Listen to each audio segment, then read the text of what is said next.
Tension انسان اس وقت لیتا ہے جب اللہ سے آگے نکلنے کی کوشش کرتا ہے، جو کہ لوگ کر رہے ہیں، جو کہ لوگ عورت چاہتی ہے کہ میرا میاں بس مجھے دیتا رہے. نہیں بھائی، اس سے یہ لالچ ہے، آپ کا امیج خراب ہو جائے گا شوہر کی نظر میں. وہ کہے گا میری بیوی لالچی ہے، پیسے پہ نظر لگا کے بیٹھی ہوئی ہے.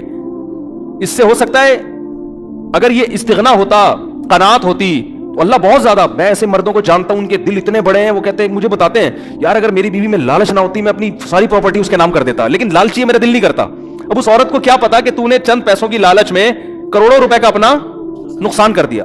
بعض اولاد قناعت پسند ہوتی ہے، ابا کی جائیدادوں پہ نظر نہیں رکھتی. وہ کہتے ہیں ابا آپ ہم سے لو. باپ کا دل اتنا بڑا ہو جاتا ہے، یار میں سب کچھ ان کے لیے، ان کو زندگی میں دے کے چلا جاتا ہے وہ. لیکن وہ باپ کرے گا جس کو اولاد کے بارے میں اطمینان ہوگا کہ میری دولت پہ نظر نہیں ہے، یہ میری خدمت کرتے ہیں اللہ کے لیے. لیکن جب باپ کو یہ احساس ہونا شروع ہو جاتا ہے نا یہ لالچی ہیں، ایسے باپ ہم نے دیکھے ہیں، وہ کہتے ہیں سارا ٹرسٹ میں دے دو، ان کم وقتوں کے 1 روپیہ نہیں دوں گا، اور روڈ پہ پھر رہے ہوتے ہیں. وہ بالکل صحیح ہوتا ہے ایسے بچوں کے ساتھ.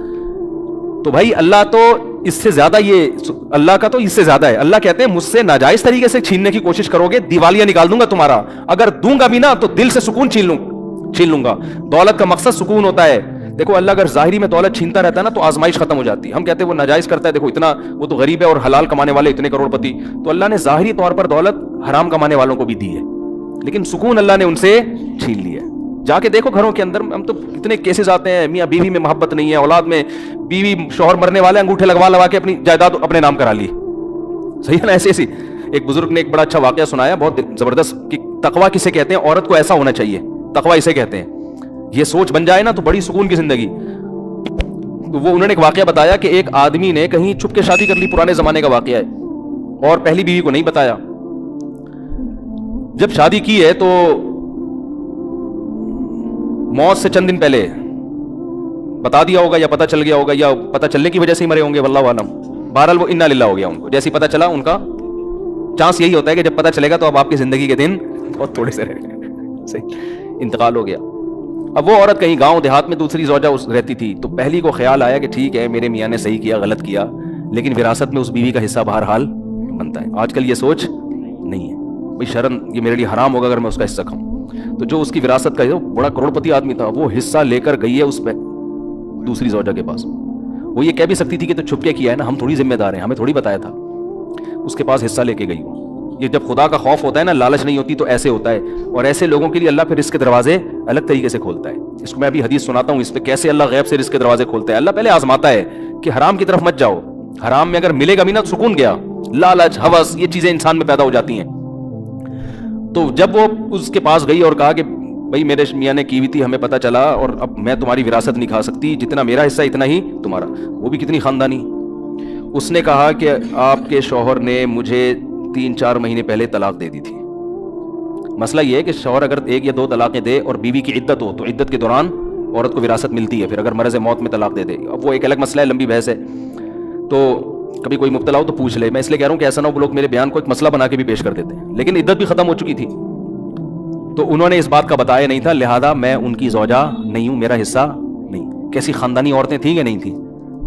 وہ الگ بات ہے، ٹینشن سے میاں مر گیا، وہ الگ، وہ تو عورت نہیں پسند کرتی نا، یا ہو سکتا ہے کسی اور وجہ سے مرا ہو. لیکن ہونا یہی چاہیے معاشرے میں، بھائی جو میرا حصہ نہیں ہے وہ میں کسی قیمت پہ نہیں لے سکتا. ایک خاتون نے مجھے امریکہ سے فون کیا کہ میرے شوہر نے مجھے ڈیورس دی ہے، تو وکیل یہ کہہ رہا ہے، عدالت قانونی حق یہ ہے کہ آدھی پراپرٹی میرے شوہر کی اب کس کے نام ہوگی؟ بولیں میرے نام ہو. اور میرا شوہر ایسا، میرا شوہر ویسا، میرا وہ بڑا ظلم بیان کر رہی تھی. میں نے کہا آپ کا شوہر جیسا بھی تھا، نالائق تھا، ظالم تھا، جب اس نے آپ کو طلاق دے دی تو شریعت کی روح سے اب عدت کا خرچہ اور مہر کا خرچہ، اس کے علاوہ آپ کچھ اور لینے کی مجاز نہیں. امریکہ کے لا کے حساب سے آپ نے اگر لے لیا تو قانون تو کچھ نہیں کہے گا، لیکن اللہ کہے گا آپ کو یہ پیسہ آپ کے لیے حلال. بولتے کیوں نہیں کہ میرا میاں تو ظالم تھا. میں نے کہا جو ظلم تھا تو علیحدگی ہو گئی نا، بس تلافی ہو گئی اس ظلم کی، اب نہیں رہ رہا آپ کے ساتھ، وہ ختم قصہ. ہاں بچوں کا خرچہ وہ کہہ رہی وہ تو ویسے ہی دے رہا ہے بچوں کا خرچہ. میں نے کہا بچوں کا لے سکتی ہیں اپنا خرچہ، اور میں نے کہا بچوں کا خرچہ بھی آپ 2 مفتیوں کو درمیان میں ڈالیں، کیونکہ امریکہ کا لا امریکہ کے حساب سے خرچہ دے گا. شریعت کس کے حساب سے مانگے گی خرچہ؟ اسلام کے حساب سے مانگے گی. تو اتنا خرچہ لینا جائز ہے جو شریعت کی روح سے صحیح بنتا ہو. اس سے زیادہ بچوں کا بھی نہیں لے سکتی، اپنا تو لے ہی نہیں سکتی. وہ خاتون میں اللہ کا خوف تھا، انہوں نے کہا میں اپنی پورا کیس ختم کرتی ہوں، مجھے نہیں چاہیے حرام پیسہ. لیکن یہ میرے پاس 18-20 بلکہ فتویٰ تو میں جب سے 20 سال ہو گئے مجھے فون پہ مسائل بتاتے ہوئے, 20 سال میں ایک کیس آیا ایسا. سمجھ میں آ رہی ہے بات؟ لیکن جہاں مرد کو موقع ملتا ہے پیسہ ہتھیانے کا, مرد نہیں چھوڑتا. جہاں عورت کو موقع ملتا ہے عورت, اور وہ تو کہتے ہیں تو قانون ہے بھائی, یہ قانون پہلے خدا کا قانون ہے. خدا نے, اللہ نے قرآن میں بیان کیا عورت کتنا پیسہ لے سکتی ہے کتنا نہیں لے سکتی. یہ ساری چیزیں قرآن نے بیان نہ کی ہوتی پھر آپ کہتے. تو قرآن ڈیفائن کر چکا ہے. قرآن سے آگے آپ کیوں نکل رہے ہیں بھائی, اللہ سے آگے کیوں نکل رہے ہیں؟ قرآن کے الفاظ دیکھو, فلا وربک لا یؤمنون حتی یحکموک فیما شجر بینہم. اے نبی تیرے رب کی قسم یہ اس وقت تک مومن نہیں ہو سکتے جب تک شریعت سے فیصلہ نہ کروائیں. جب تک آپ اسلام سے فیصلہ نہیں کرواتے اللہ نہیں مانتا. ایسے تو لا الہ الا اللہ پڑھنے پر گورنمنٹ نے کوئی پابندی تھوڑی لگائی ہے. گورا 100 دفعہ پڑھ لے گا لا الہ الا اللہ محمد رسول اللہ, وہ کیوں نہیں پڑھ کے دے رہا؟ اس کو پتا ہے بھائی یہ سارا اسلام کو فالو کرنا پڑے گا. آپ صلی اللہ علیہ وسلم کے چچا ابو طالب کلمہ کیوں نہیں پڑھا انہوں نے؟ موت کے وقت نبی صلی اللہ علیہ وسلم کہہ رہے ایک دفعہ پڑھ لے. ان کو پتا ہے پڑھنے کا مفہوم کیا ہے. مطلب یہ کہ پھر میں اپنا دین چھوڑ دیا, اس دین کو فالو کروں گا. آج پڑھتے جا رہے ہیں, کلمہ بھی پڑھتے جا رہے ہیں, لیکن اس کا نہ مفہوم سمجھ رہے ہیں, نہ اس کا مطلب سمجھ رہے ہیں, نہ اس کو فالو کر رہے ہیں. خیر جلدی سے بات کو سمیٹ کے ختم کروں. اب دیکھو ایک اور الٹا کام کیا ہو گیا, موسیٰ علیہ السلام راستہ بھول گئے. ہم کہتے ہیں او یار شٹ یہ کیا ہو گیا یار, ٹینشن ہو گئی. اب بیگم بھی بولتی ہے مروا دیا. میرے ابا نے اجنبی بندے سے میری شادی کرا کے مجھے مروا دی. میں ابا سے کہہ رہی تھی ابا بندہ آئی ڈی کارڈ تو چیک کرو اس کا. ابا کیا کہہ رہے ہیں, دیکھو بیٹا کوئی اس ملک میں کسی کمزور کی خدمت نہیں کر رہا تھا, یہ مسافر تھا, اس نے میری بیٹیوں کی خدمت کی بغیر کسی لالچ کے. یہ اس کی علامت ہے. یہ بندہ کیا ہے, ایک نمبر. ابا ان چیزوں کو فوکس کر رہے ہیں نا. پھر بیٹا یہ جب تم اس کو لے کر آئی ہو اس نے نظر اٹھا کے تمہاری طرف نہیں دیکھا, یہ شریف آدمی ہے. بیٹا یہ امانت دار ہے, تم نے خود کہا نظر نیچی اس کی. جو کسی کی بہن بیٹی میں خیانت نہیں کر رہا وہ بیوی کے حقوق میں کیسے خیانت کرے گا, ہے بھائی. اور اہم بات یہ ہے اس نے اس پر کوئی اجرت نہیں مانگی ہم سے, اللہ کے لیے خدمت کی ہے. اور صحت مند بھی ہے, اگرچہ کما نہیں رہا لیکن جو صحت مند ہوتا ہے وہ جب چاہتا ہے کما لیتا ہے. دیکھو دو چیزیں رکاوٹ بنتی ہیں, یا تو صحت نہ ہو پھر انسان نہیں کما سکتا, یا صحت مند تو سست ہو. سست لوگ کبھی بھی, میں ایسے ایسے سستوں کے جانتا ہوں الحمدللہ ہمارے محلے میں ہیں کہ آپ حیران ہوں گے ان کی. آپ کہیں گے یار ان کو انعام ملنا چاہیے, لیکن بہت زبردست صحت, اٹھتے ہی نہیں. میں واقعہ سناؤں تو آپ حیران ہو جائیں, آپ ہنس ہنس کے زمین پہ لیٹ جاؤ. سچے واقعات ہیں, ابھی چھوڑو یار سنانے نہیں چاہتا میں, اب موضوع چینج ہو جائے گا. سچے واقعات ہیں, جھوٹے نہیں ہیں.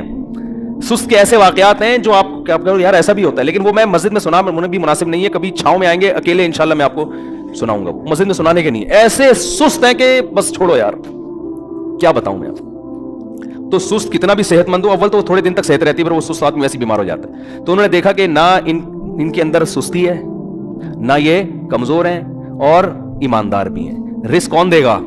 یہاں یہ سوچ رہے ہیں کہ نکاح کرو, اگر فقیر ہو گیا اللہ غنی کر دے گا. بھائی نکاح کر دیں گے, اللہ کا وعدہ ہے غنی, نہیں کیا تو اس کا مطلب اللہ کی مرضی یہی ہے. یہ شعیب موسیٰ علیہ السلام کے جو سسر تھے ان کی یہ سوچ تھی. تو بیٹی بھی اللہ پہ توکل کر رہی ہے, نہیں کہہ رہی ہے ابا کیا اجنبی بندے سے شادی کرا دی, اب وہ لے کے جا رہے ہیں مصر, راستہ ہی بھول گئے, یہ تو بڑی مصیبت. وہ بھی صبر کر کے بیٹھی ہیں, بھائی میرے باپ کا انتخاب اچھا تھا, اب جو پریشانی آئے گی وہ کس کی طرف سے ہے, اللہ کی طرف, اسی میں خیر ہوگی. اور کمال کی بات جا کے نبوت ملی. تو نبوت ملتے ہی جن سے فرار ہو کے گئے تھے, اللہ کہنے جانا کدھر ہے, سیدھا فرعون کے پاس, اس کے محل میں جا کے کہنا ہے کہ تو رب نہیں ہے, رب کون ہے, اللہ ہے. تو یہ تو ایسا ہو گیا کہ میں کہتا ہوں کہ اگر ہم ہوتے, ہم کہتے ہیں اللہ یہ تو بالکل illogical بات ہے تیری, کس طرح کی اللہ باتیں کر رہا ہے.